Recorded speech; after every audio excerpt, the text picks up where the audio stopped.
The 2026 World Cup was supposed to be football's greatest celebration, the biggest tournament ever staged, spanning 3 countries, featuring 48 teams, and promising a month of football that the world had never seen before. FIFA called it historic. The host nations called it a golden moment. And for one 34-year-old referee from Mogadishu, it was going to be the crowning achievement of a life dedicated to the beautiful game. His name is Omar Artan. And what happened? He wasn't banned for a foul. He wasn't suspended for misconduct. He didn't fail a fitness test or fall out with anyone at FIFA. Omar Artan was denied entry into the United States. The country hosting the World Cup refused to let one of FIFA's own appointed referees through its airport doors. After 11 hours of questioning in Miami, he was put on a plane, sent back, and that was it. His World Cup was over before it began. But then something remarkable happened. While FIFA appeared to quietly move on, Europe moved in the opposite direction. UEFA, football's most powerful continental body, made a statement, not just in words, but with an appointment that has sent shockwaves through the football world. So, what exactly happened to Omar Artan? Why did the United States turn away a FIFA-selected referee? What does this mean for football's biggest tournament? And why is Europe's response being called one of the most significant moments in the sport this year? Let's get into all of it. Omar Artan didn't come from a country with a rich footballing history. Somalia has spent decades rebuilding itself after civil conflict, and football there has faced every possible obstacle. But Artan pushed through all of it. He became a FIFA-listed referee in 2018, worked his way up through continental competitions, and in January 2024 became the first Somali official to referee at the Africa Cup of Nations, taking charge of the Group H between Tunisia and Namibia. In 2025, the Confederation of African Football named him the continent's best male referee. That's not a small honor. That's the highest individual recognition a referee can receive in African football. And FIFA noticed when the official list of 52 referees for the 2026 World Cup was announced 2 months before the tournament. Omar Artan's name was on it. He was set to become the first Somali referee and one of only a handful of African officials to officiate at a senior men's World Cup. This was history in the making for him, for Somalia, for the African continent. So when he boarded a flight from Istanbul to Miami in early June, he wasn't just traveling for a job. He was walking into the moment he'd spent his entire career building toward. He had a valid visa. He had FIFA documentation. He had photographs from his refereeing career to show border officials who he was and what he did. None of it was enough. After arriving at Miami International Airport, Artan was held for 11 hours. He told the New York Times that border officials questioned him about Somali politics and asked him about the Al-Shabaab militant group. He showed them his FIFA credentials. He showed them his career history. At the end of it, he was placed in a holding cell and sent back to Istanbul on the next available flight. The Department of Homeland Security confirmed his removal, saying he was determined to be inadmissible due to vetting concerns. A U.S. administration official later told CBS News that the denial was based on derogatory information that included association with suspected terrorist groups. Artan himself told reporters he wasn't even given a clear reason at the airport. He said, "I think that they have a problem with my country." He showed them what he had. It wasn't enough. Somalia is one of nearly 40 countries subject to U.S. travel restrictions that have been tightened significantly in recent years. And here's the detail that makes this situation even more complex. Artan had a valid visa. He'd already been approved. His arrival in the U.S. suggests the visa was processed and granted before he got on the plane. The denial at the border came after all of that. FIFA confirmed that Artan will be unable to train and officiate at the FIFA 2026 World Cup after he was denied entry into the United States. Their statement also included a line that has been quoted and questioned ever since. In line with previous FIFA events, a host government ultimately determines who receives a visa and who is admitted into their country. In other words, FIFA's position was essentially, this is out of our hands. And that's where the story gets really interesting, because while FIFA appeared to accept the situation with a press release, UEFA did something entirely different. Just hours before the 2026 World Cup officially kicked off, UEFA President Alexander Sefron released a statement praising Omar Artan and announcing something remarkable. UEFA, in coordination with the Confederation of African Football, had appointed Omar Artan to officiate the 2026 UEFA Super Cup final. The match takes place on August 12th in Salzburg, Austria. It's the preseason showpiece between the Champions League winners and the Europa League winners. In this case, Paris Saint-Germain against Aston Villa. And with this appointment, Omar Artan will become the first African referee ever to officiate a major UEFA final. Sefron's statement was direct and deliberate. He described Artan as an excellent young but already experienced referee who had proven himself at the highest competition level of the Confederation of African Football. Then he added something that sounded less like football administration and more like a message to the wider world. Football is made to connect people, and UEFA wants to show its respect to Omar and his outstanding officiating skills, which had earned him such a prestigious nomination. The CAF president, Patrice Meppi, was equally vocal.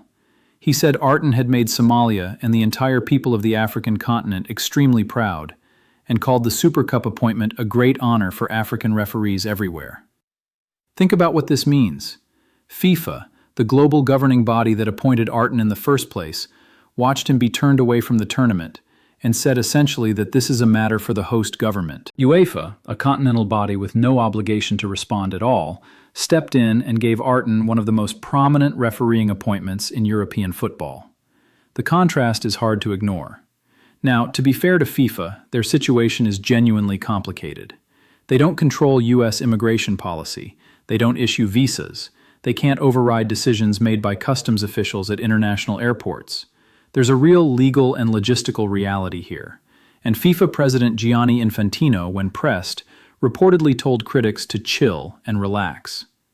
That response hasn't gone down particularly well in the football world, but the underlying argument that FIFA can't simply override a sovereign government's border decisions has a degree of truth to it.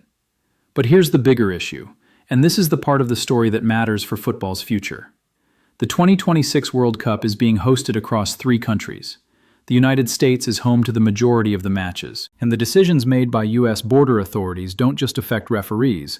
They affect players, fans, team staff, journalists, and everyone else arriving from certain parts of the world. This isn't a one-person story. Omar Artan's case is the one that's attracted the most attention because of how high-profile it is, but the pattern it represents is much wider. Here's where things get interesting. Because Omar Artan's exclusion isn't an isolated incident, it's part of a broader set of controversies that have surrounded this World Cup from before a single ball was kicked. Take what happened to Iraq's national team. When the Iraqi squad arrived at Chicago's O'Hare Airport on June 5th, their star forward, Iman Hussein, was detained for 7 hours. Border officials questioned him extensively, and his phone was reportedly examined during the process. The team's photographer, Talal Salah, was held for more than 10 hours before being denied entry altogether. A senior Somali advisor to the Ministry of Youth and Sports described Artan's exclusion as something that undermines football's commitment to fairness, merit, and the spirit of fair play across multiple teams. The pattern of intensive screening and border complications has been noticeable enough that it's now being discussed as part of the tournament story. And then there's the Iran situation. The Iranian national team qualified for this World Cup and had been scheduled to play their 3 group stage games inside the United States. But given the serious tensions between the 2 countries, Iran's Football Federation president Mehdi Taj made clear that they intended to boycott America while not withdrawing from the tournament itself. FIFA was in discussions about whether to move Iran's matches to Mexico. This is the kind of scenario that has no clean resolution, and it's placed FIFA in an extraordinarily difficult position, trying to balance geopolitical reality against the principle that football should be open to all. On top of that, there's the issue of ICE, U.S. Immigration and Customs Enforcement, having a presence at World Cup stadiums. Officials confirmed that ICE agents would be stationed at venues with a stated focus on security, but with immigration enforcement remaining part of their mandate. Workers at major venues, including SoFi Stadium, voted to strike in response, citing fears about their own safety and that of their families. Over 120 immigrant rights groups issued travel warnings to fans, players, and journalists attending the tournament. And for those who just want to watch football, ticket prices have created their own controversy. Reports of resale tickets for the final reaching nearly $33,000 have drawn significant criticism, with New York's Attorney General releasing a statement saying no one should be manipulated into paying sky-high prices for seats. Even India, one of the world's largest football audiences, entered June 2026 without a confirmed broadcaster for the World Cup. FIFA had reportedly sought $100 million for a combined rights package, and negotiations with India's major streaming platforms collapsed, leaving hundreds of millions of fans without an official way to watch the tournament. Then there's the heat question. Universities and climate researchers had already raised concerns months before the tournament that several U.S. host cities would experience dangerous temperatures. FIFA responded by introducing mandatory 3-minute hydration breaks in both halves of every match. Players themselves, including dozens who signed an open letter, pushed FIFA to go further on both heat protocols and the environmental impact of a 48-team tournament requiring extensive air travel between host cities spread across an entire continent. None of these on their own is enough to define a tournament, but taken together, they paint a picture of a World Cup that arrived with enormous expectations and has already had to navigate an unusual number of off-field complications. Now, let's talk about what this all means for referees and for football's relationship with the countries that host it. Omar Artan's case is genuinely historic in the context of World Cup officiating. A FIFA-appointed match official has never been blocked from attending a tournament by a host country's immigration authorities in quite this way before. That's not to say every previous World Cup was controversy-free, far from it. But there's something qualitatively different about a situation where the global football body selects a referee, the referee has the right documents, travels to the host country, and is still turned away.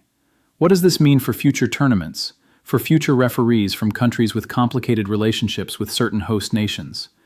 These are questions FIFA is going to have to answer, not just in press statements, but in how it structures its agreements with host countries going forward.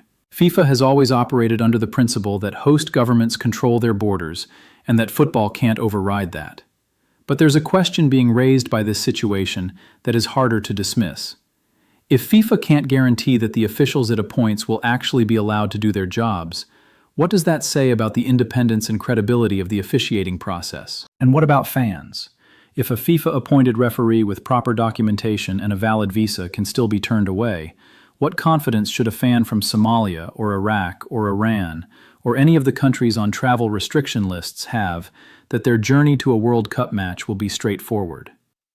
UEFA's response to all of this has been widely praised within football circles. By giving Artan the Super Cup appointment, they've done several things at once. They've shown solidarity with an official who was treated in a way many in football feel was unjust. They've made history, with Artan becoming the first African referee to officiate a major UEFA final. And they've demonstrated quietly but clearly that there is more than one way for football's governing bodies to respond when one of its own officials is excluded. CAF's involvement in the decision matters too. The partnership between UEFA and CAF in making this appointment shows the kind of cross-confederation solidarity that the football world doesn't always see, and Artan himself has responded with remarkable dignity throughout. He returned home to Mogadishu for a hero's welcome. Thousands turned out. Government officials greeted him with flowers. Fans draped him in Somalia's sky-blue flag. In a stadium packed not for a football match, but for him, he was lifted onto shoulders to cheering crowds. He told reporters, "What happened has happened, and it was fate. I am grateful for the support FIFA gave me." Then he added what many felt was the most telling line of all. "Despite the circumstances, I am in a positive mood, and I am focused on the next challenges in my refereeing career." That composure in the face of what happened to him has earned him enormous respect. So, what happens from here? In the short term, the 2026 World Cup continues. It's underway. The matches are being played, and football will deliver the moments it always delivers. The tournament is bigger than any single controversy, and football on the pitch will always ultimately be the story. But the conversations that have been started by what happened to Omar Artan are not going to go away quietly. FIFA will face ongoing questions about how it protects its appointed officials, and whether its current contractual arrangements with host nations are adequate.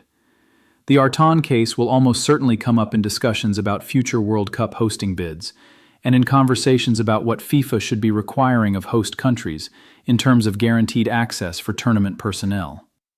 UEFA's decision has given Artan something real, concrete, and historic.